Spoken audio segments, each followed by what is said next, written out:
У меня и эрекции не было ни разу с тех пор, как миллениалы перехватили инициативу. Сейчас и сексом полагается заниматься на боку, чтобы никто не находился в позиции силы.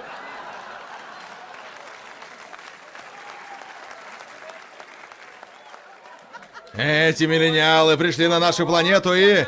Они даже изменили то, как теперь надо чихать. Сотни лет чихать вот так было в порядке вещей. А вот это, то, что они придумали, это чушь полнейшая.